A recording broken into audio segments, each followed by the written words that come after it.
Assalamualaikum warahmatullahi wabarakatuh.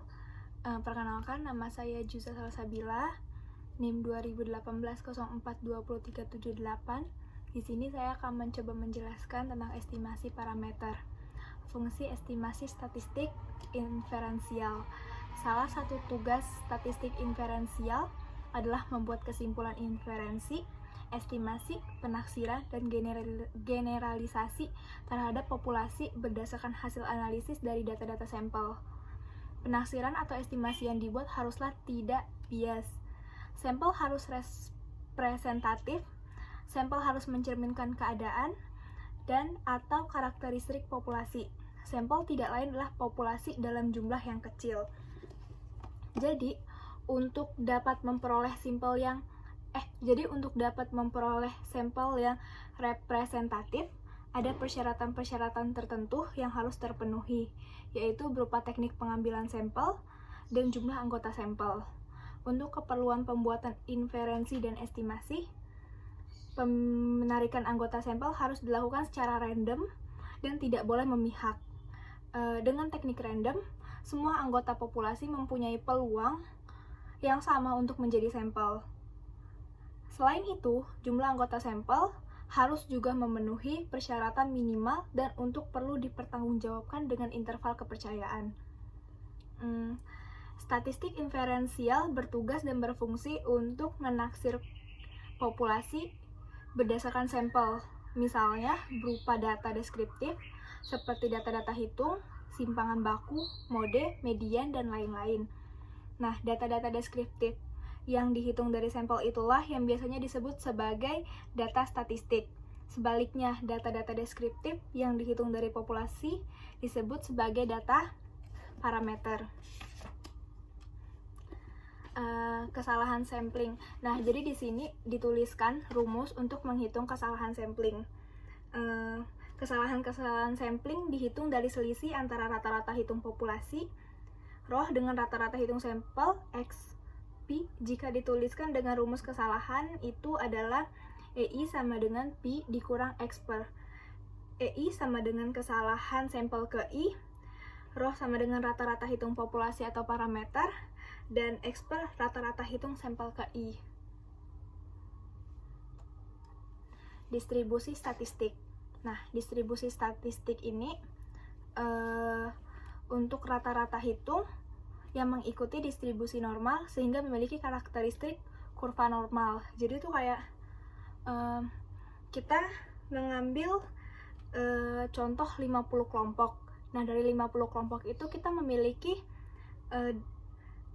data yang berbeda-beda. Nah, dengan demikian akan terdapat 50 sampel dalam kelompok tersebut. Nah, rata-rata hitung tersebut dapat pula menjadi distribusi, dan hal ini disebut distribusi sampling rata-rata hitung, yang merupakan salah satu dari sekian distribusi statistik. Nah, cara menghitungnya adalah dengan roh sama dengan X1 tambah X2 tambah X3 sampai dengan seterusnya. Rumus untuk menghitung simpangan baku rata-rata XX sebagai berikut. X sama dengan S per akar N kurang 1.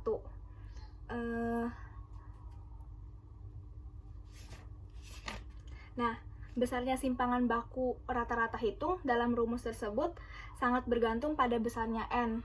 Jadi semakin besar N, maka akan semakin kecil S. Jika N sama dengan jumlah populasi, maka S sama dengan 0. Artinya tidak ada lagi simpangan baku yang merupakan kesalahan sampling, karena yang diukur sudah bukan lagi kelompok sampel melainkan populasi.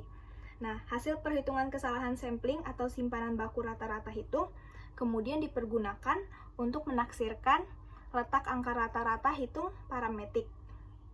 Cara penaksiran letak roh adalah dengan mempergunakan interval kepercayaan. Nah, interval kepercayaan merupakan rentang bilangan dari angka dan angka tertentu yang di dalamnya diperkirakan terletak kemungkinan bilangan pi berada. Penaksiran pada pi adalah umumnya mempergunakan taraf signifikansi 5% dan 1%. Penaksiran yang menggunakan taraf signifikan 5% sama artinya dengan menggunakan nilai z-score 1,96. Z-score 1,96 memiliki daerah probabilitas sebanyak 95% dan 0,95%. Jadi, daerah penerimaan itu adalah seluas 95% dan kemungkinan penolakannya atau salahnya adalah 5%. Nah, di pihak lain, penaksiran yang mempergunakan taraf signifikansi 1% sama artinya dengan mempergunakan nilai z-score 2,58. Memiliki daerah probabilitas sebanyak 99% dan kemungkinan 0,99. Jadi, daerah penerimaan itu adalah seluas 99% dan kemungkinan penolakannya atau kemungkinan salahnya adalah sebesar 1%. Dengan demikian, penaksiran dengan mempergunakan taraf signifikansi 1% lebih dapat dipertanggungjawabkan karena besarnya daerah penolakan hanya memiliki kemungkinan 1%. Nah, ini adalah rumus yang menggunakan 5% dan 1%. 5% menggunakan pi, x kurang lebih 1,96 xx.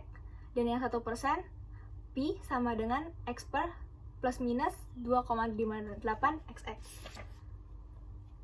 Nah, berbagai perhitungan statistik umumnya dilakukan berdasarkan data dan sampel. Kemudian dilakukan estimasi terhadap populasi. Hasil perhitungan statistik itu kemudian digeneralisasikan kepada populasi. Ketepatan estimasi atau generalisasi tersebut dalam hanya hal ditentukan oleh kualitas teknik penyampelan. Jumlah sampel, kualitas alat ukur, dan teknik statistik dipergunakan untuk mengolah data.